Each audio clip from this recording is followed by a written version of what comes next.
அனைவருக்கும் வணக்கம். நான் பார்த்த வருமானம் வருமானம் ஆட்களை சேர்த்து பார்த்துருக்கேன். ஆட்களை எதுக்கு சேர்க்கல சொல்லுங்கள் பார்ப்போம். ஆட்களை நம்ம எதுக்காக சேர்க்கணும், ஃபஸ்ட்டு எதுக்கு சேர்க்கணும்னு சொல்லிடுறேன். நம்ம வந்து பிறக்கும்போது 4 பேர் தேவைப்படுது. டாக்டரோ அல்லது டாக்டர் மாதிரி ஒரு வைத்தியரோ ஒரு 2 பேர் 3 பேராவது தேவைப்படுது. அதே மாதிரி அடக்கம் பண்ண போகும்போது 4 பேர் தேவைப்படுது. தேவையில்லைன்னு சொல்ல முடியுமா சொல்லுங்கள்? ஒருத்தர் கல்யாணம் முடிச்சு வைக்கணும், நம்ம பொண்ணு கல்யாணம் முடிச்சு வைக்கணும், ஒரு சடங்கு வைக்கணும், பேர் வைக்கணும், மொட்டை வைக்கணும், அது வைக்கணும், இது வைக்கணும்னு சொல்லி ஒரு சில ஃபங்க்ஷன்லாம் நடத்தி ஒரு 100 பேர் இல்லை, ஒரு 200 பேர் இல்லை, ஏதோ உங்களுக்கு தெரிஞ்சவங்ககிட்ட நீங்கள் சொல்கிறது இல்லையா? யோசிச்சு பாருங்கள். அதன் மூலியமாக கூட்டத்தை வந்து நீங்கள் வந்து காமிக்கிறது இல்லையா? ஒரு செகண்ட் யோசிச்சு பாருங்கள். செலவழிக்கிற அதாவது அவங்களும் நேரத்தை செலவு செஞ்சு எல்லாம் செலவு செஞ்சு உங்களை நோக்கி வர்றாங்க. நீங்களும் அவங்களுக்காக சில நேரங்களில் சில இதை இழந்து சில இதை பண்ணி ஒரு செலவு செஞ்சு நீங்களும் பண்ணுறீங்க. இந்த செலவு அந்த செலவில் ஏதோ ஒரு பெர்சன்டேஜ் உங்களுக்கு தனியாக கிடைச்சா வேண்டான்னு சொல்லுவீங்களா? கண்டிப்பாக நீங்கள் கூட சொல்லலாம். பட் நான் சொல்ல மாட்டேன். என்ன காரணம்னு கேட்டால், எனக்கு தேவைப்படுது. நான் இப்போ ஒரு மளிகை கடை வைக்கிறேன் அப்படின்னா எனக்கு ஒரு 10 பேர் 100 பேர் தேவைப்படுது. இந்த தெருவில் இருக்கிறவங்க ஒரு டெய்லி ஒரு ரெகுலராக ஒரு 20 பேர் 30 பேர் ரெகுலராக வந்துகிட்டே இருந்தாங்க அப்படின்னா ஒரு சின்ன பெட்டி கடை வச்சு நம்ம வாழ்ந்துடலாம். அதுவே ஒரு 100 பேர் கொண்டு வந்தால் ஒரு கொஞ்சம் பெரிய கடையாக வச்சிடலாம். அதுக்கப்புறம் இன்னும் 1000 பேர் பக்கம் ரெகுலராக வர மாதிரி இருந்தால் ஒரு காம்ப்ளெக்ஸ் மாதிரி வச்சிடலாம். அது நிறையா பேர் வர மாதிரி இருந்துச்சுன்னா 1000க்கும் மேற்பட்ட நபர்கள் டெய்லி வந்து போகக்கூடிய இடமா இருந்தால் அது வந்து மிகப்பெரிய ஷாப்பிங் காம்ப்ளெக்ஸாக மாறும். ஒருத்தர் உங்களுக்கு தெரிஞ்சவங்க இப்போ ஒரு கல்யாணத்துக்கு கூப்பிட்றாங்க அப்படின்னா 100 பத்திரிக்கை, குறைஞ்சது 100 பத்திரிக்கை 50 பத்திரிக்கை கூட அடிக்கலாம். கூடுனது எவ்வளோ அடிக்கலாம்? ஏதாவது ஒரு வரைமுறை இருக்கா? இவ்வளோ தான் ஒரு கூட்டத்துக்கு வரணும், இவ்வளோ தான் பண்ணணும் அப்படிங்கிறத வரமுறை இருக்கா?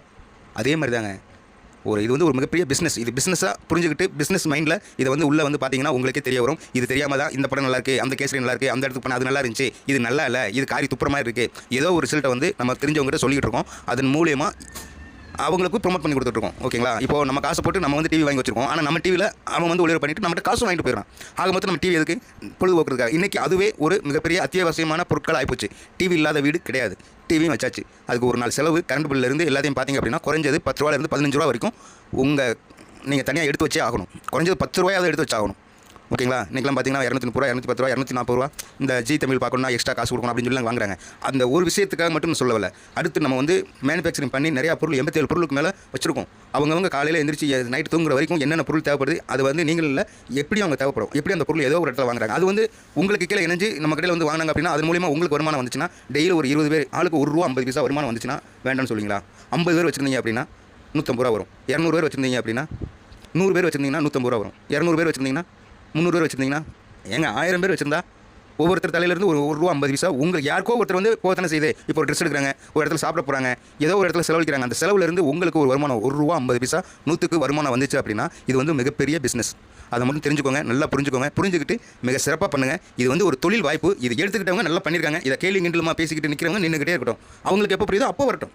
ஓகேங்களா? புரிஞ்சவங்க என்ன சொல்கிறது, துணிந்தவனுக்கு அதான் நல்லா துணிஞ்சு பண்ணுங்கள், சூப்பராக பண்ணுங்கள், சிறப்பாக பண்ணுங்கள், தெரிஞ்சுக்கிட்டு பண்ணுங்கள். தெரியாமல் பண்ணாதீங்க. வெறும் 5 ரூபா கிடையாது, 7 ரூபா கிடையாது, லட்ச ரூபா, கோடி ரூபா வருமானம் அது உங்கள் கையில் தான் இருக்குது. ஓகேங்களா? நீங்கள் 100 பேர் சேர்த்திங்கன்னா ஒரு லட்சாதிபதியோ இல்லை ஒரு கோடி சொல்லணும். ஏதோ ஒரு இடத்துல அதாவது உங்களுடைய உழைப்புக்கு கண்டிப்பான முறையில் காலம் முழுவதும் ஒரு நாள் உழைச்சிட்டு காசு வாங்கிட்டு வந்துட்டு அந்த இடத்துல மறுபடியும் ஒரு இடத்துல சொந்தம் கொண்டாட முடியாது. ஆனால் இதில் வந்து இன்றைக்கிலேருந்து ஒரு மனுஷன் பிறந்ததுலேருந்து சாகிற வரைக்கும் ஏதோ அன்றாட செலவுக்கு ஏதோ ஒரு பணத்தை செலவழிக்க தான் செய்யணும். கண்டிப்பாக செலவழிக்காமல் இந்த உலகத்தில் யாராலும் இருக்க முடியாது. ஓகேங்களா? 200 100 செலவழிக்காமல் படுக்க முடியாது. அப்படி 100 செலவழிக்கும் போது உங்களுக்கு ₹1.50 லாபம் வந்தால், அதே மாதிரி 100 பேருக்கு வந்தால், 1000 பேருக்கு வந்தால் கணக்கு நீங்களே போட்டுக்கோங்க. இது வந்து எவ்வளோ பெரிய பிஸ்னஸ். இதை வந்து தெரிஞ்சு பண்ணுங்கள், தெரியாமல் பண்ணாதீங்க. தெரிஞ்சவங்க நல்லா பண்ணியிருக்காங்க, புத்திசாலித்தனமாக உயர்ந்துக்கிட்டே இருக்காங்க. தெரியாதவங்க அதை பற்றி கேள்விங்கிட்டலும் பேசுகிறவங்க கொஞ்சம் நின்று வேடிக்கை பார்க்கட்டும். எப்போ உங்களுக்கு புரியுதோ அப்போ வருவாங்க. முடிஞ்ச அளவுக்கு நீங்கள் வரதுக்கு ட்ரை பண்ணுங்கள். ஓகேங்களா? அதை விட்டு போட்டு தேவையில்லாத என்ன சொல்கிறது, குறைஞ்சது ஒரு 10-20 நாள் ட்ரை பண்ணி பாருங்கள். இது சர்டிஃபிகேஷனாக இருக்கும், கண்டிப்பாக இருந்தே தீரும். ஓகேங்களா? அதுக்கு மேலே இல்லையா நீங்கள் ஆப் அன்இன்ஸ்டால் பண்ணிட்டு போய்கிட்டே இருங்க. ஏன் நீ அன்றைக்கி டவுன்லோட் பண்ண நீ வந்து பார்த்து ஆகணும் அப்படின்னா ஒரு கட்டாயமும் கிடையாது. ஓகேங்களா? முயற்சி பண்ணுங்கள். சிறு வாய்ப்பாக இருந்தாலும் உங்களுக்கு வந்து நான் கொடுக்குறதுக்கு நான் ரெடியாக இருக்கேன்.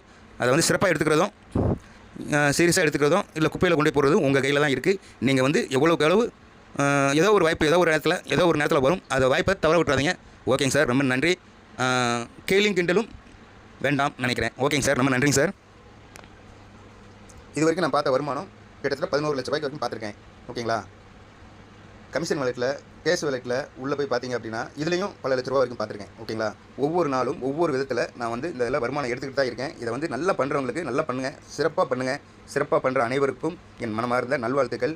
தயவு செஞ்சு இந்த மாதிரி சைடு ஐக்கனில் இந்த மாதிரி வரும்போது நீங்கள் அதை கிளியர் பண்ணிவிட்டு ஓப்பன் பண்ணுங்கள். ஓப்பன் ஆயிடுச்சு. ஓகேங்களா?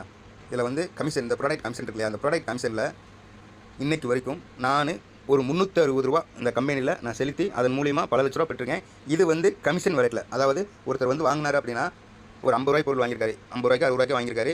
இவரை வச்சு எனக்கு எவ்வளோ கிடச்சிருக்கு? 36 பைசா, 40 பைசா, ₹1 70 பைசா, ₹1 50 பைசா, ₹2 40 பைசா, 50 பைசா, 40 பைசா, இந்த மாதிரியே 1253 ரூபா வரைக்கும் இன்றைக்கு வரைக்கும் எனக்கு கமிஷனாக கிடச்சிருக்கு. இவங்க எல்லோரும் காசை போட்டு ஏமாந்தாங்களா? கண்டிப்பாக கிடையாது. ஓகேங்களா? இவங்க இதெல்லாம் பாருங்கள்.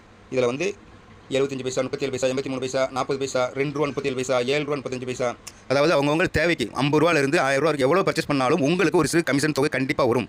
ஓகேங்களா? இதுக்கு வந்து நீங்கள் செலுத்த வேண்டியது வெறும் 360 ரூபா. அதுவும் செலுத்த வேண்டியது கிடையாது. நம்ம நிறுவனத்தில் வந்து ஒரு ப்ராடக்ட் வச்சுருக்காங்க. அந்த ப்ராடக்ட் வாங்குறது மூலிமா ஏதோ ப்ரொமோஷன் பாக்ஸில் கிஃப்ட்டாக தான் உங்களுக்கு இந்த இது வந்து கொடுக்கப்படுது. ஓகேங்களா? இந்த பிஸ்னஸ் வாய்ப்பு உங்களுக்கு கொடுக்கப்பட்டிருக்கு. இது வந்து இதுக்கு பிஎம்மா பேசிக் மெம்பரில் நீங்கள் இருந்து பயணித்தாலே போதும். இதை வந்து வித்ட்ரா பண்ணுறதுக்கு கண்டிப்பாக இதை வந்து பயன்படுத்துங்க. டெய்லி ₹7. அது போக இது வந்து எக்ஸ்ட்ரா வருமானம். ஒவ்வொரு நாளும் ஒவ்வொரு வருமானம் வந்துக்கிட்டே இருக்கும். ஓகேங்களா? 2 பேர் இப்போ 2 பேர் ரெகுலராக என்கிட்ட வந்து வாங்கிட்டு இருந்தாலும் இது வந்து எத்தனை பேர் வாங்கியிருக்காங்க? அப்போ யோசிச்சு பாருங்கள். ₹1253. இது வந்து ஒரு மிகப்பெரிய வாய்ப்பு. இதை வந்து சரியாக புரிஞ்சுக்கிட்டு கரெக்டாக பண்ணுங்கள். ஓகேங்க சார், வாழ்த்துக்கள்.